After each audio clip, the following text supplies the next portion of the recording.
Sagittarius, welcome to my channel. This is going to be a look at what the next 72 hours has in store for you. I'm going to be using a couple of decks today.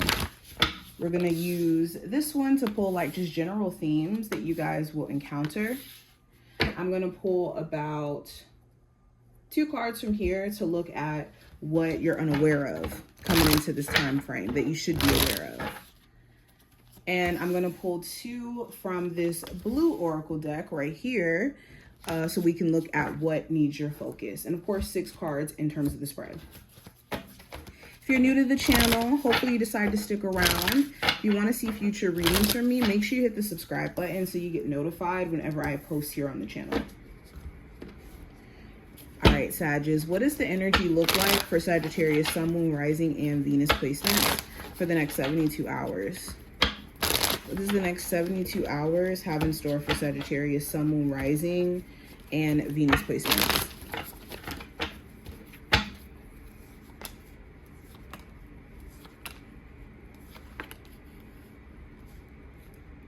Okay. So we're going to start off with the middle oracle cards. Let me move this over just a little bit. I always get it off of the frame. I don't know why. So starting off with the middle cards, we have angel numbers, which represents confirmation. We have if I can talk, motivation.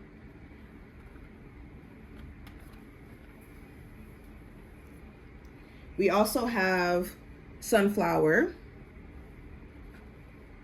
And we have focus, or sunflower representing action. Sunflower representing action and bullseye representing focus. So themes for this time frame, huge focus on doing literally all of these things. Staying motivated, staying focused, staying in the light of taking action on things that you want to get done, get completed. Goal-oriented stuff is a big focus for you guys. I think that there could also be confirmation that comes in regards to where distractions kind of lie. There could be either, certain things that a person does where it's like, you know what, you're distracting me. You're throwing me off. Let me go ahead and realign my focus on what's important. It also talks about there being moments of confirmation that tell you like, okay, I really do need to continue to go on this path and see what could happen for me. This could be, glimpses of things, going right for you. You see in progress. There's forms of communication, forms of confirmation that are happening in either events, synchronicities, conversations, all of it. Now, going into what needs your focus during this time frame, I have taking risks.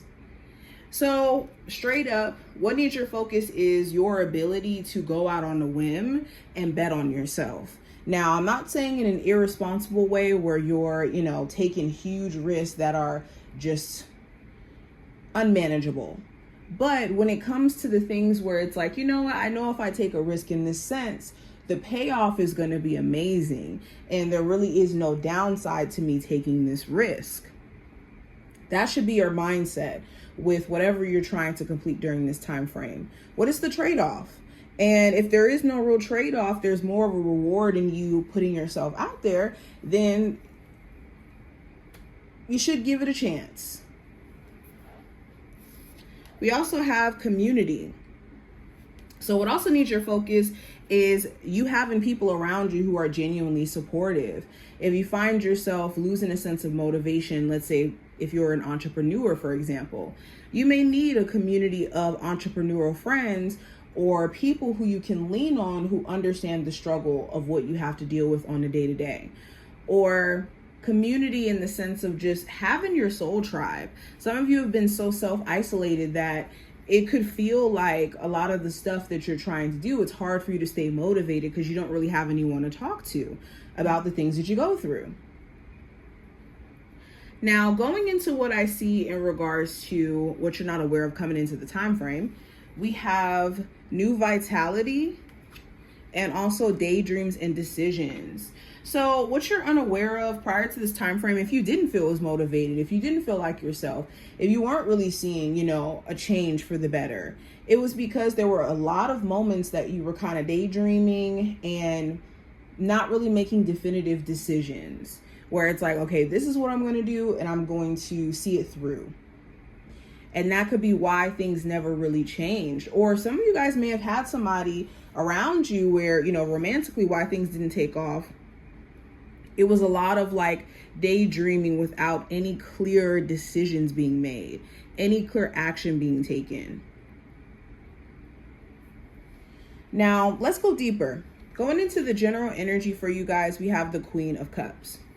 So there could be a Cancer, Pisces, or Scorpio of significance, or this could talk about emotions being at a high and you trying your best to compose yourself. This could be someone else around you where their emotions are high and they could be, trying to project them onto you low key.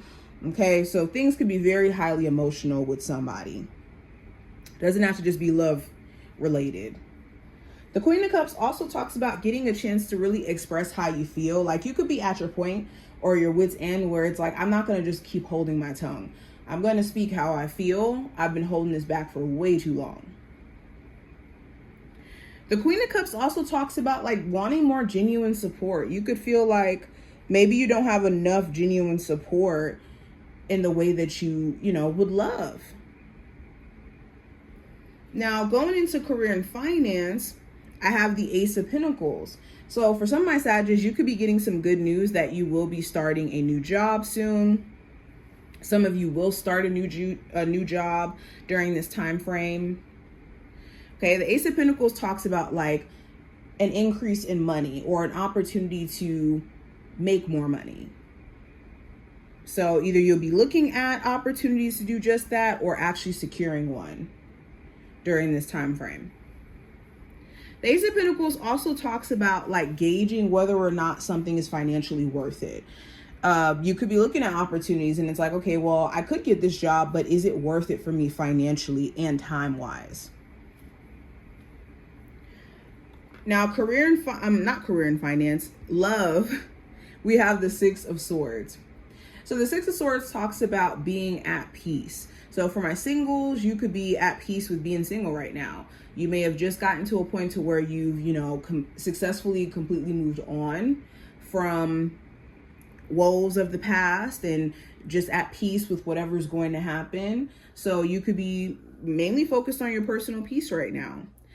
For my Sagittarius who are in a relationship, you could be trying to move on from like trials and tribulations of the past in the relationship. And you guys both just kind of like see the silver lining. For others of you, you could be questioning if you should just move on from the relationship, period. If it feels like this person is mentally or emotionally distant, or you find yourself to be that way and have a hard time reconnecting with them. Now, advice for you with the Nine of Swords, it's important that you take care of your mental health. Make sure you're getting rest. Make sure you're not staying up late at night letting the mind run and think about crazy scenarios. This is making sure that you're not feeding into anxious, worrisome thoughts just because you're experiencing them. Okay? Now, challenge you may run into.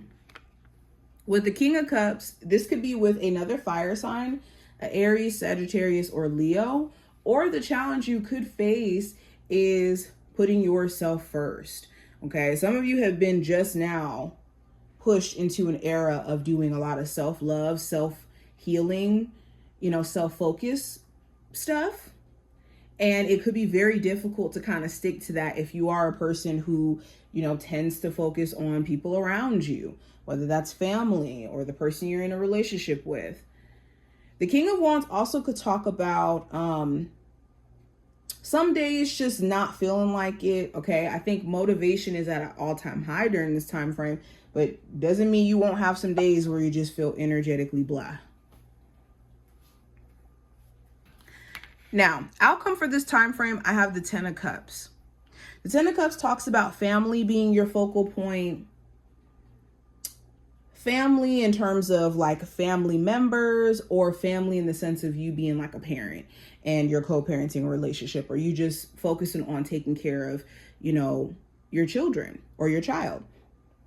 The Ten of Cups also talks about doing things from a place of like what makes you happy. Again, another sense of like, I gotta pour into me. But this is what I see. I hope I did give you some insight in regards to what you're going to be doing, the vibes and all of that. If you did enjoy, definitely thumbs up the video and subscribe so that you never miss a beat. And I will see my Sagittarius in the next one.